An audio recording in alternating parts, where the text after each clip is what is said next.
तो आदाब, नमस्कार, गुड इवनिंग, सत श्री अकाल। एक बार फिर आप तमाम लोगों का स्वागत है क्राइम तक की कहानी के इस एपिसोड में। उम्मीद है पूरी फैमिली अच्छी होगी, अपना ख्याल रख रही होगी।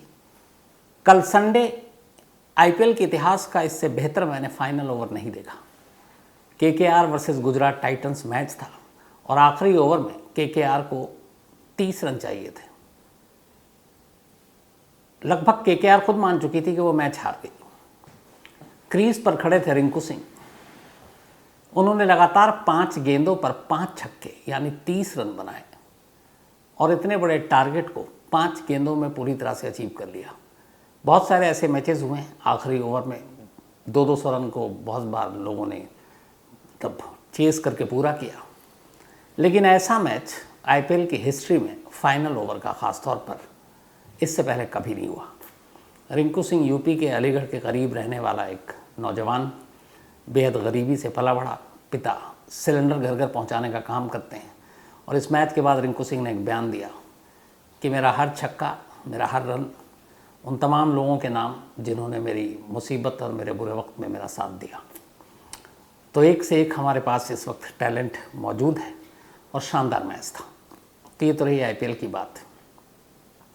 आज कायदे से मुझे आपको कहानी नहीं सुनानी थी, आज आपको कहानी कोई और सुनाता, वो भी अपनी ज़ुबान में। आफ्ताब पूनावाला, श्रद्धा वॉलकर का कातिल, जिसने अपनी ही प्रेमिका के कत्ल किए, टुकड़े किए, फ्रिज में रखा, महीनों उसको सड़क पर जंगल में फेंकता रहा, कहीं दफनाता रहा और उसके बाद पकड़ा जाता है।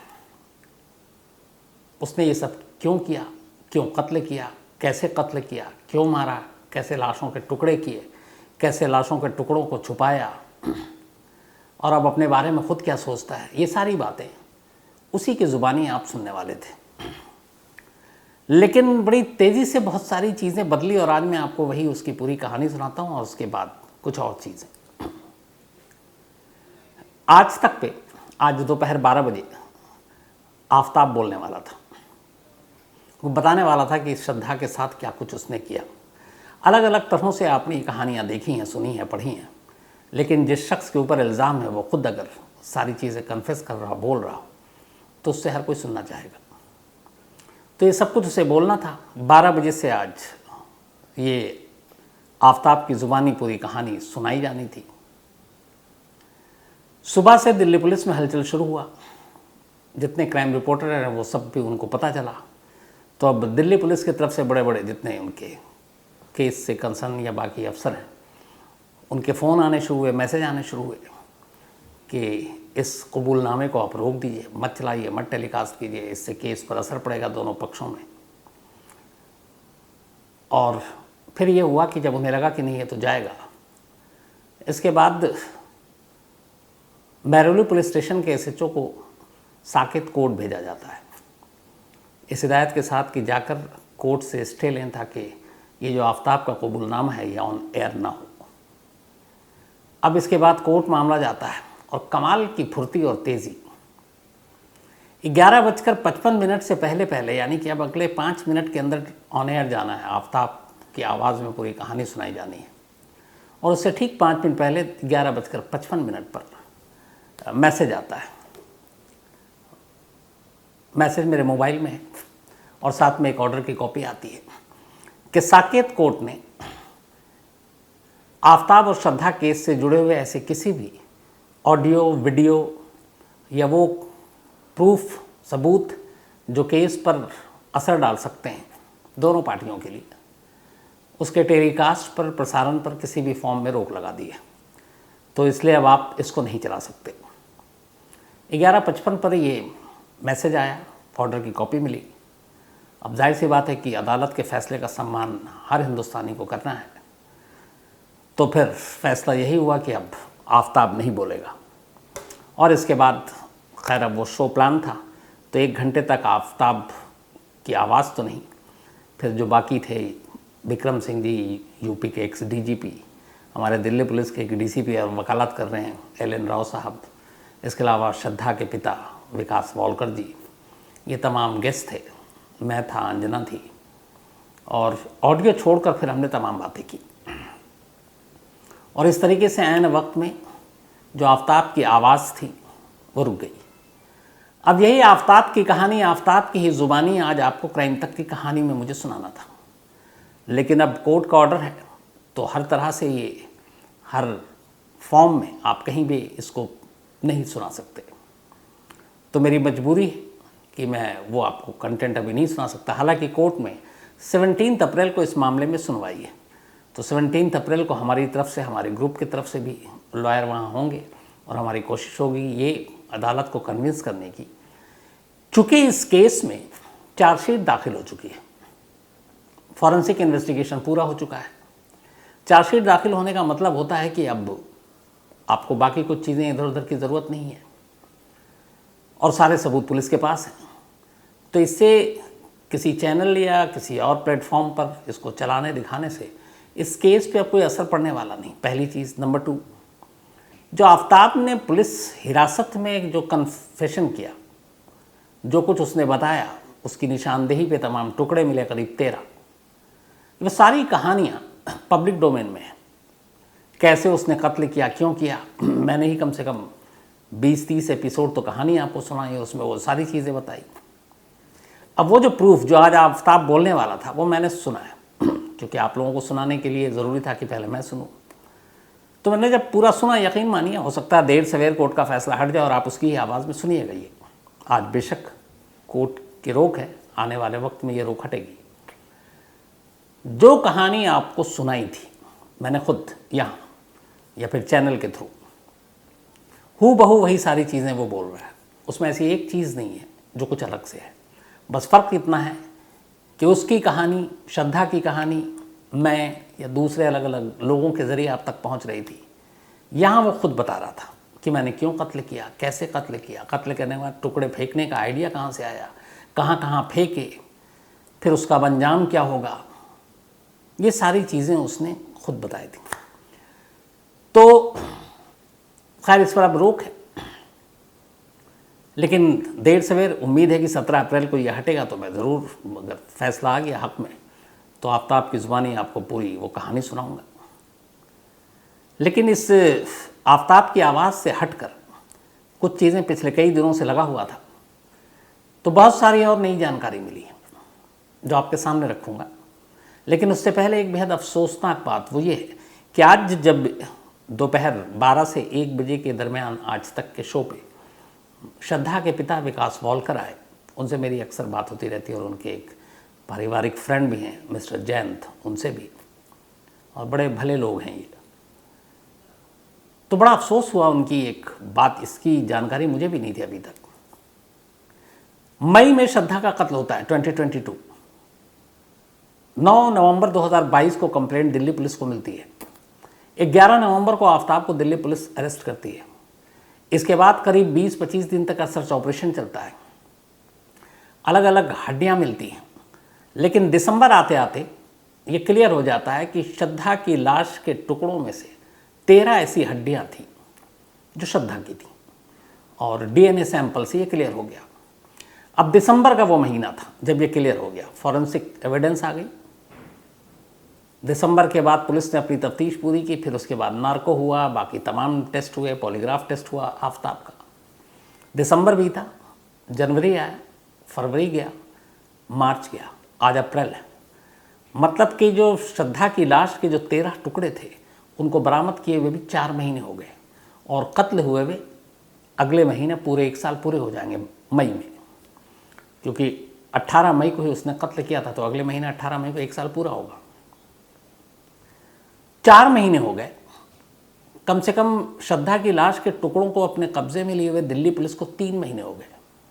हर फॉरेंसिक जांच हो चुकी, कानून के हिसाब से सब कुछ हो गया, लेकिन आप यकीन नहीं करेंगे कि अब भी लाश के नाम पर जो सिर्फ 13 टुकड़े हैं श्रद्धा के पिता को नहीं सौंपे गए। वो बाप जो अपनी बेटी को खो चुका, और जिस तरीके से बेटी की मौत हुई, ऊपर वाला ना करे कि कभी किसी के घर में ऐसा हो, जिसके लाश के नाम पे सिर्फ चंद हड्डियां हैं, लेकिन एक बाप अपनी उस बेटी के अंतिम संस्कार को भी तरस रहा है। इसलिए तरस रहा है कि वो जो 12-13 हड्डियां हैं वो पुलिस के मालखाने में रखी हुई हैं, केस प्रॉपर्टी के नाम पर, इसलिए कि आगे चलकर केस में अगर कोई अड़चन आए, कोई और चीज़ आए, तो कम से कम वो एक प्रूफ, एक दस्तावेज, एक सबूत के तौर पर रहे। तो एक इंसान की बचे खुचे हिस्से को एक केस प्रॉपर्टी के नाम पर दिल्ली पुलिस के एक मालखाने में रखा हुआ है, और दूसरी तरफ उसका बदनसीब बाप है जो अपनी बेटी के अंतिम संस्कार को तरस रहा है। श्रद्धा के पिता की एक ही तमन्ना है कि जो हुआ, बड़े मुश्किल से अपने आप को संभाला है, कम से कम सुकून मिले, एक बार वो पूरी रीति रिवाज के साथ अपनी बेटी का अंतिम संस्कार कर दें ताकि उनकी बेटी की भी आत्मा को शांति मिले। लेकिन बीच में कानून आ रहा है। अब सवाल ये है कि जब फॉरेंसिक एविडेंस कलेक्ट कर लिया, आपने डीएनए सैंपलिंग कर ली, आपने सब कुछ कर लिया, तो फिर इन अवशेषों का जो श्रद्धा का है उसको मालखाने में केस प्रॉपर्टी के नाम पर रखने का क्या मतलब। इस देश के किसी भी पुलिस स्टेशन में अगर आप घूम आए तो आप देखेंगे कि पुलिस स्टेशन के कंपाउंड में या बाहर बहुत सारी जंग लगी हुई गाड़ियाँ खड़ी होती हैं बरसों से। वो गाड़ियाँ क्या होती हैं, बस उसके ढांचे होते हैं, बाकी तो चीज़ें निकल जाती हैं और वो सब अच्छी अच्छी चीज़ें चोरी हो जाती हैं। तो गाड़ियों में और चोरी के माल में और एक इंसानी लाश के टुकड़ों में तो कम से कम फ़र्क होना चाहिए। और एक बाप, उसको कानून के नाम पर अंतिम संस्कार से कैसे रोका जा सकता है। विक्रम सिंह जी जो यूपी के बहुत ही सीनियर पुलिस अफसर रहे हैं, यूपी के डीजीपी रिटायर हुए हैं, डायरेक्टर जनरल ऑफ पुलिस, आज शो में जब उनसे ये पूछा मैंने तो उनका ये कहना था, और एक एल.एन. राव साहब जो थे उनका कहना था कि ये गलत है। कानून ये कहता है कि अगर केस प्रॉपर्टी है और ख़ास तौर पर किसी इंसान की लाश के बारे में है, तो ये नहीं है कि जब तक कोर्ट का फैसला नहीं आ जाए आप उसको मालखाने में जमा करके रखोगे। इंसानों में और चीज़ों में कुछ तो फ़र्क करेंगे।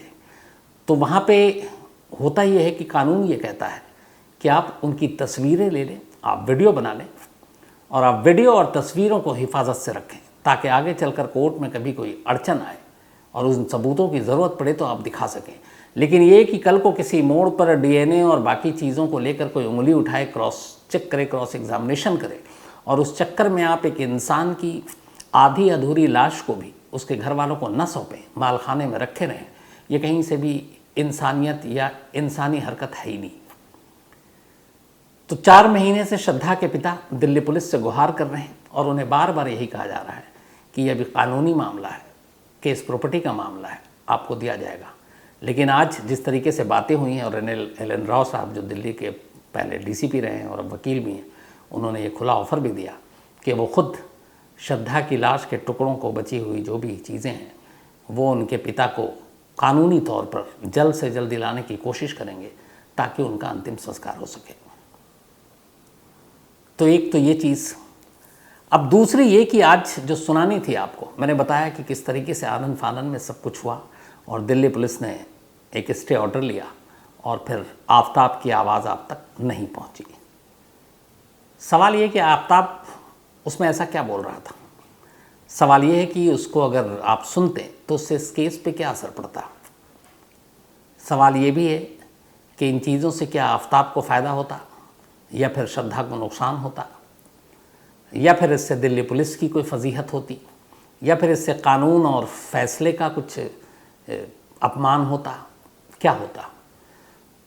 तो वो पूरी चीज़ आपको बताता हूँ। लेकिन उसको बताने से पहले याद आया कि कुकू FM ऐप पर बहुत सारे ऑडियो बुक्स हैं, 10,000 से ज़्यादा का ख़जाना है ऑडियो बुक का।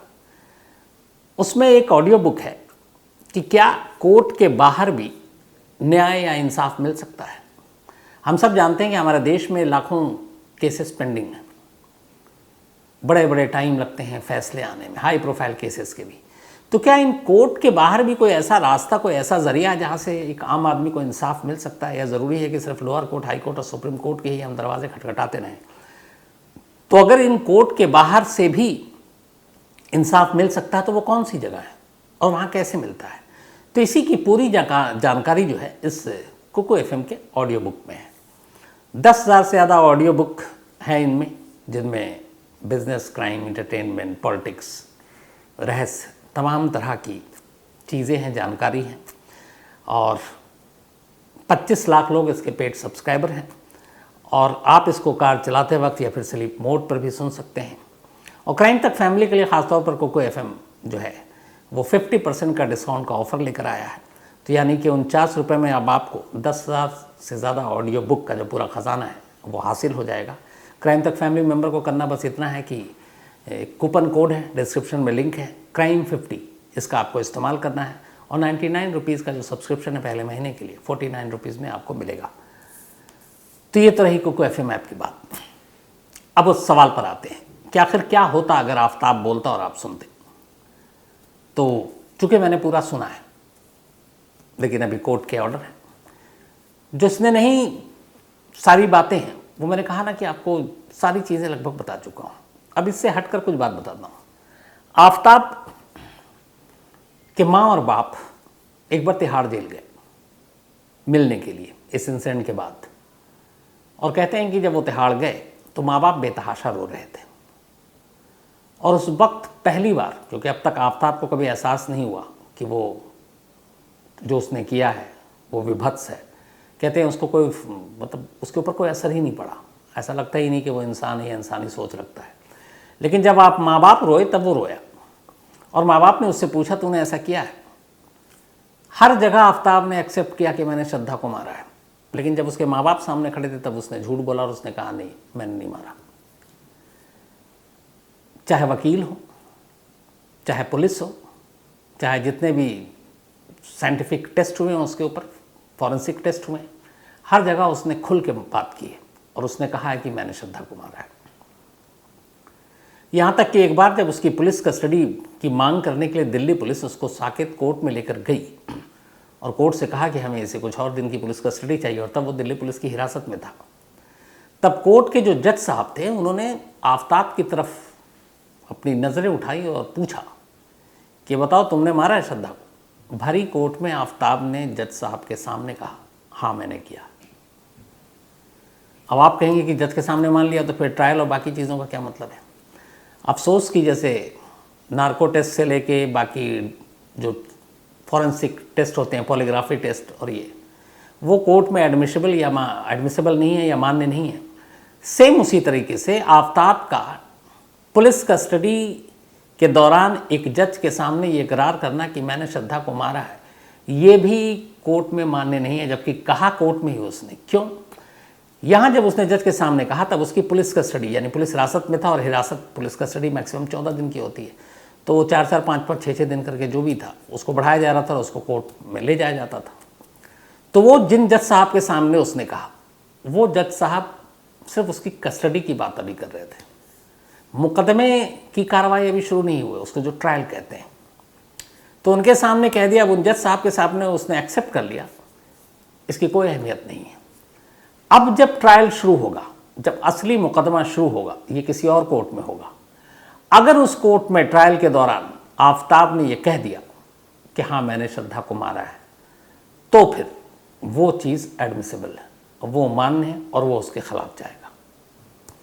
तो ये ट्रायल कोर्ट में होगा। अब सवाल है ट्रायल कब से शुरू होगा? दिल्ली पुलिस ने चार्जशीट दाखिल कर दी, ये कहानी मैंने आपको पहले सुनाई है। चार्जशीट में पूरी कहानी वही है कि आफ्ताब ने कैसे मारा, क्यों मारा, वजह क्या थी, कहाँ लाश के टुकड़े फेंके।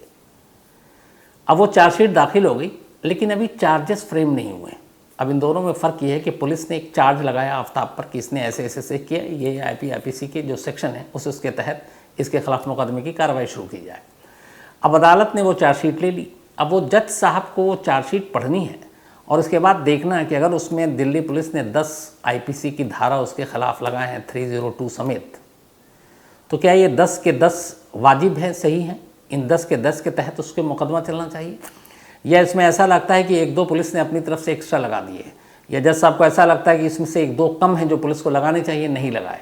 तो वो दोनों सूरत में जज साहब देखेंगे और उसके बाद जब चार्जशीट से अगर वो पूरी तरह से संतुष्ट हैं, कहेंगे ये 10 धारा जो पुलिस ने चार्जशीट में लिखी है सही है, तो फिर वो कहेंगे ठीक है मुकदमे की कार्रवाई शुरू करी जाए और वही 10 धाराओं में चार्ज फ्रेम किया जाएगा। और अगर उन्हें लगता है कि इसमें 1-2 धारा ऐड करे, पुलिस भूल गई है, तो फिर वो कहेंगे इसको ऐड करो, फिर वो ऐड होगा तो फिर चार्ज फ्रेम हो जाएगा। तो चार्जशीट दाखिल करना और चार्ज फ्रेम होना दोनों अलग चीज़ें। तो अभी तो चार्जशीट दाखिल हुई, अभी चार्ज फ्रेम नहीं हुआ। जब चार्ज फ्रेम हो जाएगा उसके बाद फिर मुकदमे की कार्रवाई शुरू होगी, यानी कि ट्रायल शुरू होगा। और trial day to day basis पे होगा या फिर फास्ट ट्रैक कोर्ट में होगा, ये आने वाला वक्त बताएगा। लेकिन ये कोर्ट के ऊपर, अभी जिस कोर्ट में ये मुकदमे की सुनवाई होनी थी वहाँ एक कत्ल की वजह से वकील सब स्ट्राइक पर थे। शायद आज से कोर्ट वो खुलने की उम्मीद है, तो वो कोर्ट खुलेगा, मुकदमा चलेगा, ट्रायल शुरू होगा। लेकिन कम से कम इसमें कहते हैं कि 180 गवाह हैं, 180 विटनेस हैं। 180 में से कुछ गवाह ऐसे हैं जिनको बाद में हटाया जा सकता है, मामूली गवाह है वो। फिर भी अगर आप 100 पे ही इसको ले आते हैं खींच कर कि 180 में से 80 हटा के 100 विटनेस बचेंगे इस केस में, तो 100 गवाहों की गवाही में भी वक्त लगता है। तो अगर कुल मिलाकर आप हिसाब किताब लगाएं तो 2 साल से पहले लोअर कोर्ट का फैसला श्रद्धा मर्डर केस में सामने नहीं आ सकता। फास्ट ट्रैक कोर्ट में जाए और उन 100 में से भी कुछ लगे कि ये मेन गवाह के अलावा इनकी गवाही का कोई औचित्य नहीं है, मतलब नहीं है, तो हो सकता है वहाँ साल भर के अंदर आ जाए। लेकिन फिर उसके बाद वही हाई कोर्ट और फिर सुप्रीम कोर्ट, सेम जैसे निर्भया में हुआ था, 9 महीने में आया था फास्ट ट्रैक कोर्ट का, लेकिन फिर हाई कोर्ट ने 3-4 साल लगाए, फिर सुप्रीम कोर्ट ने लगाए, फिर फांसी का मसला लटका रहा, 8 साल के बाद फांसी हुई थी। तो ये कहानी अदालत की हो गई। अब जब पूछताछ हो रही थी पुलिस से आफ्ताब की और जेल में फिर आफ्ताब था, तो 2-3 चीज़ें उसने बताई। एक, उससे पूछा गया कि चलो तुमने कत्ल तो किया, लेकिन कत्ल करने के बाद लाश के टुकड़े करने तुमने क्यों किए, और फिर उन टुकड़ों के साथ कैसे फेंकना है ये तुमने क्यों ऐसा सब कुछ किया, और क्या लाश के टुकड़े करते वक्त जिसके साथ तुम रहे हो तुम्हारी गर्लफ्रेंड है, 3 साल से तुम रिलेशनशिप में थे, तो तुम्हें ज़रा भी दया नहीं आई या तुम्हें ज़रा भी अजीब नहीं लगा कि एक इंसान होकर दूसरे इंसान के साथ तुम ऐसा बर्ताव कर सकते हो। ये बात उसने एक अफसर से कही। उसने कहा कि जब मैंने मर्डर किया तो वो तो हो गया, गुस्से में गला दबा दिया, लेकिन फिर उसके बाद जब थोड़ा सा मैं शांत हुआ तो मुझे लगा कि अब क्या करूं, और ये पूरी की पूरी लाश को ठिकाने लगाना दिल्ली जैसे शहर में, और वो भी उसके लिए अजनबी शहर था, तो बोला कि घर से निकाल कर बाहर नहीं लिया सकता था, और बड़े सूटकेस में ले जाना रिस्की था क्योंकि सूटकेस में बहुत सारी लाशें मिल चुकी है। तो एक होता है कि मुजरिम को पहले से डर होता है, तो उसको भी ये डर था।